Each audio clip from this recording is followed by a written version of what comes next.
യാത്രക്കുള്ള പണം വാങ്ങിയിട്ടുണ്ടെങ്കിലും വിദേശത്ത് എവിടെ താമസിച്ചു എന്നുള്ള രേഖകൾ ഇല്ല. ഇതോടെ ഒളിസങ്കേതത്തിലെ ഈ താമസം മുൻ മുഖ്യമന്ത്രി പിണറായി വിജയൻ്റെ വിദേശയാത്രകൾ ദുരൂഹമാകുന്നു എന്നുള്ള വാർത്തകളാണ് ഇപ്പോൾ ചില രേഖകളുടെ അടിസ്ഥാനത്തിൽ ചൂടുപിടിച്ചിരിക്കുന്നത്. ഒരാൾക്ക് എവിടെ പോകാനും ഇഷ്ടമുള്ളിടത്ത് താമസിക്കാനുമുള്ള അവകാശമുണ്ട്. പക്ഷേ പിണറായി വിജയൻ അന്ന് കേരളത്തിൻ്റെ മുഖ്യമന്ത്രിയായിരുന്നു. അങ്ങനെ മുഖ്യമന്ത്രിയായിരുന്ന സമയത്തെ 10 വർഷത്തിനിടെ പിണറായി വിജയൻ നടത്തിയത് 30 വിദേശയാത്രകളായിരുന്നു.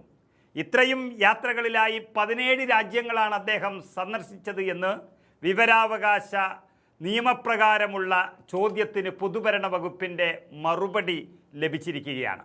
30 യാത്രകളിലായിട്ട് 17 രാജ്യങ്ങളെന്ന് പറയുമ്പോൾ ചില രാജ്യങ്ങളിൽ തന്നെ ഇങ്ങനെ ഒട്ടേറെ തവണകൾ അദ്ദേഹം പോയി. പക്ഷെ താമസിച്ചതിന് ഒരു രേഖയും ഇല്ല എന്നാണ് പറയുന്നത്.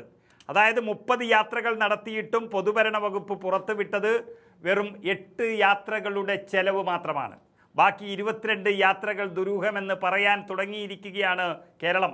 കാരണം കണക്ക് കാണിച്ച ഈ 8 യാത്രകളിലായി 74,59,364 രൂപ ചെലവിട്ടു എന്നാണ് മറുപടിയിൽ പറയുന്നത്. എന്നിട്ടും ഈ യാത്രകളിൽ താമസത്തിനായി ചെലവഴിച്ച തുക എന്നടയാളപ്പെടുത്തേണ്ട കോളത്തിൽ 0 എന്ന വിചിത്രമായ മറുപടിയാണ് നൽകിയിരിക്കുന്നത്. ഇതിൽ 4 യാത്രകളെക്കുറിച്ച് പറയാൻ ആരും ഇഷ്ടപ്പെടുന്നില്ല. കാരണം അത് മുഖ്യമന്ത്രിയായിരിക്കെ പിണറായി വിജയൻ നടത്തിയ ആ 4 യാത്രകൾ അദ്ദേഹത്തിൻ്റെ ചികിത്സാർത്ഥം US-ലേക്കായിരുന്നു. അതിൽ അദ്ദേഹം ബന്ധുവീട്ടിൽ താമസിച്ചോ അല്ലെങ്കിൽ മറ്റു സൗകര്യങ്ങളുള്ള സുഹൃത്തുക്കളുടെ കൂടെ താമസിച്ചോ അല്ല ആശുപത്രിയിൽ തന്നെ താമസിച്ചോ എന്നുള്ളതൊക്കെ അദ്ദേഹത്തിൻ്റെ ചികിത്സയുടെ ഭാഗമാണ്. എന്നാൽ ഇതുകൂടാതെ 4 സ്വകാര്യ വിദേശയാത്രകളും പിണറായി നടത്തി. ഇതിൽ 2018 ജൂലൈയിൽ US-ലേക്ക് നടത്തിയ യാത്ര സ്വകാര്യമെന്നാണ് സർക്കാർ രേഖയിൽ ഉള്ളത്.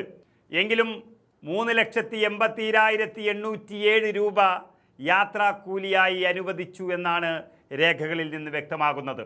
അങ്ങനെ US, UAE, Bahrain, Netherland, Switzerland, France, Singapore, Saudi Arabia, Kuwait, Qatar എന്നിവയാണ് അദ്ദേഹം സന്ദർശിച്ച രാജ്യങ്ങളെന്ന് മുളക്കുളം സൗത്ത് സ്വദേശി MT തോമസിന് ലഭിച്ച മറുപടിയിൽ വ്യക്തമായി പറയുന്നുണ്ട്.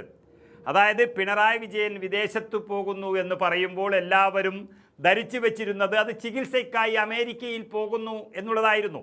എന്നാൽ ആകെ നടത്തിയ 30 വിദേശയാത്രകളിൽ വെറും 4 യാത്രകൾ മാത്രമായിരുന്നു ചികിത്സയ്ക്കായുള്ള വിദേശയാത്രകൾ എന്നാണ് ഇപ്പോൾ പുറത്തു വന്നിരിക്കുന്നത്. ബാക്കി വരുന്ന 26ഓളം വിദേശയാത്രകളും മറ്റു കാര്യങ്ങൾക്ക് വേണ്ടിയാണ്. അതിൽ കേരളത്തിൻ്റെ ഭരണപരമായ ബന്ധപ്പെട്ട ചർച്ച നടത്താനോ അതുവഴി വിദേശ നിക്ഷേപം ഇങ്ങോട്ട് കൊണ്ടുവരാനോ ആയിരുന്നെങ്കിൽ അതെന്തെങ്കിലും ഒരു ചില്ലിക്കാശിൻ്റെ നിക്ഷേപം ഇവിടെ കാണണ്ടേ? ഇതതുമില്ല. അപ്പോഴാണ് ഈ വിദേശയാത്രകൾ മുഴുവൻ ചില ഡീലിൻ്റെ അടിസ്ഥാനത്തിൽ എന്നുള്ള ചർച്ചകളൊക്കെ ഇപ്പോൾ പുറത്തു വരുന്നത്. അതിൽ തന്നെ താമസിച്ച സ്ഥലമോ ചെലവായ കണക്കോ മാത്രമല്ല, താമസിച്ചതുമായി ബന്ധപ്പെട്ട ഒരു വ്യക്തത പോലുമില്ല എന്ന് പറയുമ്പോഴാണ് അവിടെ ഫാരീസ് അബൂബക്കറിൻ്റെ ബന്ധമൊക്കെ ഇവിടെ ചർച്ചയാകുന്നത്. വിദേശയാത്രയ്ക്കായി പാവങ്ങളുടെ പണവും അവർ നൽകിയ പദവിയുമെല്ലാം ഉപയോഗിച്ചുവെങ്കിലും അതിൻ്റെ വിശദാംശങ്ങൾ നൽകാൻ തയ്യാറാകാത്തത് തന്നെ ഏറ്റവും വലിയ ദുരൂഹതയാണ്. ഏതായാലും 30 തവണ വിദേശത്ത് പോയിട്ടും ചെലവായ തുക എന്നത് 0 എന്നെഴുതി അങ്ങനെ 1 രൂപ പോലും താമസത്തിന് ചെലവാക്കാത്ത പിണറായി വിജയൻ ആ താമസത്തിൻ്റെ കുരുക്കഴിഞ്ഞാൽ പിന്നീട് ജയിലിൽ താമസിക്കേണ്ടി വരുമോ എന്നുള്ളതാണ് ഇപ്പോൾ കേരളത്തിന് കിട്ടേണ്ടുന്ന മറുപടി.